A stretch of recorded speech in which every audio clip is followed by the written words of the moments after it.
കരങ്ങൾ രണ്ടും മാറോട് ചേർത്ത് പിടിച്ച് ദിവ്യകാരുണ്യത്തിലേക്ക് തന്നെ നോക്കി ഈശോയെ ഹൃദയം കൊണ്ട് ആരാധിച്ചുകൊണ്ട് പ്രാർത്ഥിക്കട്ടെ. നിനക്ക് വേണ്ടി മുറിവേറ്റ ഒരു കർത്താവ് ഈ അൾത്താരയിലുണ്ട്. മോനെ, ഒത്തിരിയേറെ മുറിവുകളും വേദനകളൊക്കെ നിന്റെ ജീവിതത്തിലുമില്ലേ? നിന്റെ ഇന്നലകളുടെ ജീവിതാനുഭവങ്ങളിലേക്ക് നീ ഒന്നിറങ്ങിയാൽ പല അനുഭവങ്ങളിലും നീ ഉടക്കിപ്പോകുന്നില്ലേ? പല അനുഭവങ്ങളും നിന്നെ വല്ലാതെ ഭാരപ്പെടുത്തുന്നില്ലേ? പല അനുഭവങ്ങളും നിന്നെ സങ്കടത്തിലേക്കും നിരാശയിലേക്കും ഇന്നും തള്ളിവിടാൻ ശക്തിയുള്ളതല്ലേ? അതുകൊണ്ട് പല കാര്യങ്ങളും ഓർമ്മിച്ചെടുക്കാൻ പോലും നീ ആഗ്രഹിക്കുന്നില്ലല്ലോ. നിന്റെ ജീവിതത്തിൽ ഇന്നലകളിൽ സംഭവിച്ചതും കടന്നുപോയതുമായ ജീവിതത്തിന്റെ പല മേഖലകളും ഒന്നോർത്തെടുക്കാൻ പോലും ആഗ്രഹിക്കാത്തവനല്ലേ നീ? ഇതാ നിന്റെ കർത്താവ്, നിന്റെ ഇന്നലകളെ സുഖപ്പെടുത്താൻ കഴിയുന്നവനായ കർത്താവ്, നിന്റെ കണ്ണുനീരിനെ, വേദനകളെ, നൊമ്പരങ്ങളെ, സങ്കടങ്ങളെ, മുറിവുകളെ സുഖപ്പെടുത്താൻ കഴിയുന്നവനായ കർത്താവ് നാളെയിൽ നിന്റെ ജീവിതത്തിന്റെ മേൽ വരാനിരിക്കുന്നവയെ പോലും സുഖപ്പെടുത്താൻ കഴിവുള്ളവനായ ദൈവം ഈ അൾത്താരയിലുണ്ട്. കാരണം ഇവൻ ദൈവമാണ്. അവൻ ദൈവമായതുകൊണ്ട് അവന് നിന്റെ ഇന്നലകളിലേക്ക് ഇറങ്ങിച്ചെല്ലാൻ പറ്റും. ദൈവത്തിന് മാത്രമേ നമ്മുടെ ഇന്നലകളിലേക്ക് ഇറങ്ങിച്ചെല്ലാൻ പറ്റൂ. കാരണം ദൈവം സമയത്തിനും കാലത്തിനും അധീതനായതുകൊണ്ട് നിന്റെ ഇന്നലകളിലേക്ക് ഇറങ്ങിച്ചെല്ലാൻ നിന്റെ കർത്താവിന് പറ്റും. നിന്റെ സങ്കടങ്ങളിലേക്ക് ഇറങ്ങി വരാൻ നിന്റെ കർത്താവിന് പറ്റും. നീ അനുഭവിക്കുന്ന സകല വേദനകളിലേക്കും ഇറങ്ങി വരാൻ നിന്റെ ദൈവത്തിന് പറ്റും. വിശ്വസിക്ക്, ആ കർത്താവ് ഈ അൾത്താരയിലുണ്ട്. നിന്റെ മുറിവുകൾ ഏറ്റെടുക്കാൻ വന്ന കർത്താവ്, നിന്റെ മുറിവുകൾക്ക് സൗഖ്യം തരാൻ വേണ്ടി കടന്നു വന്ന കർത്താവ്, നീ സൗഖ്യമുള്ളവളായി ജീവിക്കണമെന്ന് ആഗ്രഹിച്ചുകൊണ്ട് കാൽവരിയുടെ നിറകയിൽ ചങ്കുപിടയാൻ, മാറ് പിളരാൻ അനുവദിച്ച കർത്താവ് ഈ അൾത്താരയിലുണ്ട്. മോളെ, നിന്റെ ചങ്കിന്റെ, നിന്റെ നെഞ്ചിന്റെ വേദനകളും നൊമ്പരങ്ങളും എല്ലാം ഈശോയുടെ മുമ്പിൽ ഒന്ന് ഇറക്കി വെച്ച്, നിന്റെ നോവുകളും നിന്റെ വേദനകളും പറയാൻ ഇതാ നിനക്കൊരിടമുണ്ട്. നിന്റെ കണ്ണുനീരും നിന്റെ വേദനയും നിന്റെ സ്വകാര്യ ദുഃഖങ്ങളും നീ കടന്നു പോകുന്ന ജീവിതത്തിന്റെ ഭാരമുണ്ടല്ലോ, അത് മനസ്സിലാക്കാൻ കഴിവുള്ള ഒരുവൻ ഇതാ ഇപ്പോ നിന്റെ അടുത്തുണ്ട്. നിന്റെ കയ്യെത്തും ദൂരത്തുണ്ട്, നിന്റെ കണ്ണെത്തും ദൂരത്ത് നിന്റെ കർത്താവുണ്ട്. നിനക്ക് വേണ്ടി സഹിച്ചവനുണ്ട്, നിനക്ക് വേണ്ടി മുറിഞ്ഞവനുണ്ട്, നിനക്ക് വേണ്ടി തകർക്കപ്പെട്ടവൻ ഇതാ നിന്റെ ചാരയുണ്ട്. വിശ്വസിക്ക് മോളെ. എന്തിനാണ് ഇത്രമാത്രം തകർന്ന മുറിവേറ്റ ജീവിതത്തിന്റെ അനുഭവം പേറിക്കൊണ്ട് നീ ജീവിക്കുന്നത്? മനസ്സിന് മുറിവേറ്റത് കൊണ്ടല്ലേ നിനക്കെന്നും ചിലരോടൊക്കെ ക്ഷമിക്കാൻ പറ്റാത്ത? ആ മുറിവുകൾ ഉണങ്ങാത്തത് കൊണ്ടല്ലേ നിനക്കെന്നും ചിലരെ ചേർത്ത് പിടിക്കാൻ പറ്റാത്ത? ആ മുറിവുകളുടെ ആഴം അത്ര വലുതായത് കൊണ്ടല്ലേ ചിലരോട് വർഷങ്ങളായി നീ ഇന്നും സംസാരിച്ചിട്ട്? അത്രമാത്രം ആ ബന്ധം മുറിഞ്ഞു പോകാനുള്ള കാരണം നിന്റെ മനസ്സിനേറ്റ ചില മുറിവുകളല്ലേ? ഇന്നലകളിൽ ചില ജീവിതങ്ങൾ നിന്റെ ജീവിതത്തിൽ സമ്മാനിച്ച അതുപോലുള്ള വേദനകളും ദുഃഖങ്ങളും തകർക്കപ്പെടുന്ന അനുഭവങ്ങളുമല്ലേ നിന്നെ വല്ലാതെ മുറിവേൽപ്പിച്ചിട്ട് ആ മുറിവുകൾക്ക് സൗഖ്യമില്ലാത്തത് കൊണ്ട് അവരെ ഒന്ന് സ്നേഹിക്കാനോ മനസ്സിലാക്കാനോ ചേർത്ത് പിടിക്കാനോ പറ്റാത്ത രീതിയിൽ എത്രയോ ബന്ധങ്ങൾ ഇതിനകം തകർന്നു പോയിട്ടുണ്ട്.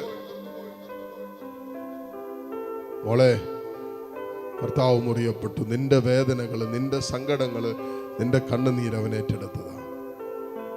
അതുകൊണ്ട് മുറിവേറ്റ അനുഭവത്തിൽ ജീവിക്കാൻ ഒരു ക്രിസ്ത്യാനിക്ക് അവകാശമില്ലെന്നറിയണം. കാരണം എനിക്കും നിനക്കും വേണ്ടി അവൻ മുറിയപ്പെട്ടു. നമ്മൾ സൗഖ്യമുള്ളവരാകാൻ അവൻ മുറിവേറ്റവനാ. അതുകൊണ്ട് മുറിഞ്ഞ മനസ്സുമായി, തകർന്ന മനസ്സുമായി, മുറിവേറ്റ മനസ്സുമായി ജീവിക്കാൻ നമുക്ക് അവകാശമില്ല. പരാതി പറഞ്ഞ് പെറുപുറത്ത് ഒരു ജീവിതം തള്ളി നീക്കേണ്ടവരല്ല നമ്മൾ. നമുക്ക് വേണ്ടി മരിച്ചൊരുവനുണ്ട്, നമുക്ക് വേണ്ടി അവസാനത്തുള്ളി രക്തവും ചിന്തിയ ഒരുവനുണ്ട്. നമുക്ക് ജീവനുണ്ടാകാൻ വേണ്ടി സ്വജീവൻ കാൽവരിയിൽ ബലിയായി അർപ്പിച്ച ഒരുവൻ ഇതാ നിന്റെ ചാരയുണ്ട്, നിന്റെ കൂടെയുണ്ട്. മോളെ മോനെ ഒന്ന് വിശ്വസിച്ചേ. ഇവന്റെ മുറിവിനാൽ മക്കളെ നമുക്ക് സൗഖ്യം, അവന്റെ ക്ഷതങ്ങളാൽ നമുക്ക് സൗഖ്യമുണ്ട്. നമുക്ക് സൗഖ്യമുണ്ട്. സൗഖ്യമുണ്ടെന്നല്ലേ വചനം പറഞ്ഞേ?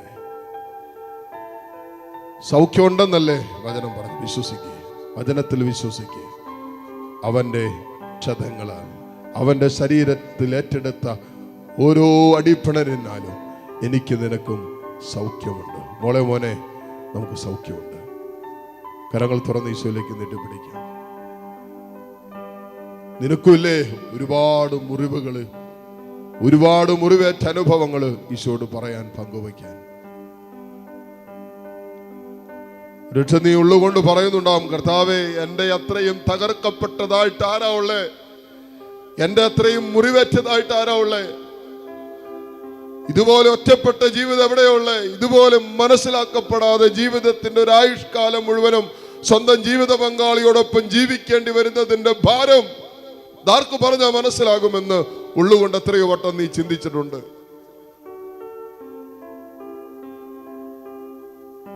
മക്കളുടെ സാന്നിധ്യത്തിൽ പോലും ഈ മനസ്സിലാക്കപ്പെടാത്തതിന്റെ ഭാരം നീ കടന്നു പോകുന്നില്ലേ?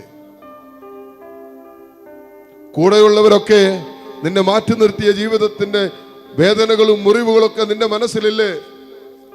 സ്നേഹം പ്രതീക്ഷിച്ച ഇടങ്ങളിൽ നിന്നല്ലേ ഏറ്റവും കൂടുതൽ വേദനകൾ നിനക്കുണ്ടായത്? സ്നേഹിക്കപ്പെടുമെന്ന് വിചാരിച്ച ഇടങ്ങളിലല്ലേ നീ ഏറ്റവും കൂടുതൽ മാറ്റി നിർത്തപ്പെട്ടത്, തിരസ്കരിക്കപ്പെട്ടത്? അതിന്റെ ഭാരവും നിന്റെ ഉള്ളിലില്ലേ? അതിന്റെ നൊമ്പരവും നിന്റെ ഉള്ളിലില്ലേ? ഈശോയെ, സ്വപ്നം കണ്ടതും പ്രതീക്ഷിച്ചതൊക്കെ ജീവിതത്തിൽ കയ്യെത്തി പിടിക്കാൻ പറ്റാതെ പോയതിന്റെ ഒത്തിരിയേറെ നൊമ്പരങ്ങളും എന്റെ ഉള്ളിലുണ്ട്.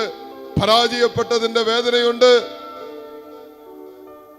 അങ്ങനെ നോക്കുമ്പോ കർത്താവേ, ഒത്തിരിയേറെ മുറിവുകൾ എന്റെ മനസ്സിലുണ്ട്, ഒത്തിരിയേറെ സങ്കടങ്ങളുണ്ട്.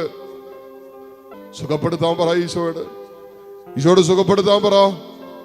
ഈശോയല്ലേ പറഞ്ഞത്, അവന്റെ മുറിവിനാൽ നിനക്ക് സൗഖ്യമുണ്ടെന്ന്. അവന്റെ മുറിവിനാൽ, അവന്റെ ക്ഷതങ്ങളാൽ നമുക്ക് സൗഖ്യമുണ്ടെന്ന് വിശ്വസിക്ക്. പറഞ്ഞത് ദൈവമാണെങ്കിൽ മക്കളെ നമ്മൾ വിശ്വസിക്കണം. വാക്കുമാറാത്തവനാ ദൈവം. നിന്റെ എല്ലാ മുറിവുകളെയും ഈശോയ്ക്ക് കൊടുക്കുക. നിന്റെ എല്ലാ സങ്കടങ്ങളെയും ഈശോയ്ക്ക് കൊടുക്കുക. നിന്നെ മുറിപ്പെടുത്തിയവര്, നിന്നെ മുറിവേൽപ്പിച്ചവര്, മുറിവേറ്റ അനുഭവങ്ങള്, ആ അനുഭവങ്ങളുടെ ഓർമ്മകള് എല്ലാം ഈശോയ്ക്ക് കൊടുക്കുക. ആ അനുഭവങ്ങളിലൂടെ നിന്റെ മനസ്സിനേറ്റ ക്ഷതങ്ങൾ, നിന്റെ നിരാശകളിലേക്ക് തള്ളിയിട്ടത്, നിന്നെ അമിത ദുഃഖത്തിലേക്കും സങ്കടത്തിലേക്കും ജീവിതം വഴിമാറാൻ അനുവദിച്ച ജീവിതത്തിന്റെ അനുഭവങ്ങളെല്ലാം ഈശോയ്ക്ക് കൊടുത്തിട്ട് പറ, ഈശോയെ എനിക്ക് പറ്റണില്ല, എനിക്ക് പറ്റണില്ല, എന്റെ ജീവിതം എനിക്ക് മുന്നോട്ട് കൊണ്ടുപോകാൻ പറ്റണില്ല, അത്രമാത്രം ഞാൻ തകർക്കപ്പെട്ടു. അവന്റെ ക്ഷതങ്ങളാൽ മോളെ മോനെ നിനക്ക് സൗഖ്യമുണ്ട്. അവന്റെ മുറിവിനാൽ നിനക്ക് സൗഖ്യമുണ്ട്. താഴ്ന്ന സ്വരത്തിൽ കർത്താവിനെ സ്തുതിക്കട്ടെ. Hallelujah, hallelujah. ദിവ്യകാരുണ്യത്തിലേക്ക് നോക്കി നിനക്ക് വേണ്ടി മുറിയപ്പെട്ട കർത്താവിന്റെ ശരീരം, നിനക്ക് വേണ്ടി ചിന്തപ്പെട്ട കർത്താവിന്റെ രക്തം, നിനക്ക് വേണ്ടി തകർക്കപ്പെട്ട അവന്റെ ശരീരം. ഈശോയേ, ഹല്ലേലൂയ, ഹല്ലേലൂയ, ഹല്ലേലൂയ, ഹല്ലേലൂയ. ഈശോയേ, ഈശോയേ സുഖപ്പെടുത്തണമേ കർത്താവേ. ഈ മക്കളെ നീ സ്പർശിക്കണമേ കർത്താവേ. കർത്താവേ, ഈ നിമിഷം തന്നെ നിന്റെ മുറിവേറ്റ കരം വെച്ച് ഇവരെ സുഖപ്പെടുത്തണമേ. ഇവിടെ ഓർമ്മകൾക്ക് സൗഖ്യം നൽകണമേ. Hallelujah, hallelujah, hallelujah, hallelujah, hallelujah. Hallelujah, hallelujah, hallelujah, hallelujah. ഈശോയെ ആരാധന, ആരാധന, ആരാധന, ആരാധന. മുട്ടുകുത്താൻ സാധിക്കുന്ന എല്ലാ മക്കളും ഈ നിമിഷം മുട്ടുമേലായിരിക്കുന്നു. താഴ്ന്ന സ്വരത്തിൽ സ്തുതിച്ചുകൊണ്ട് ഈശോയുടെ ആശീർവാദം നമുക്കിപ്പോൾ സ്വീകരിക്കാം. Hallelujah, hallelujah, hallelujah. യേശുവേ ആരാധന, യേശുവേ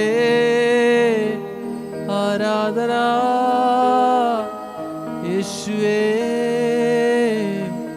ആരാധന, യേശുവേ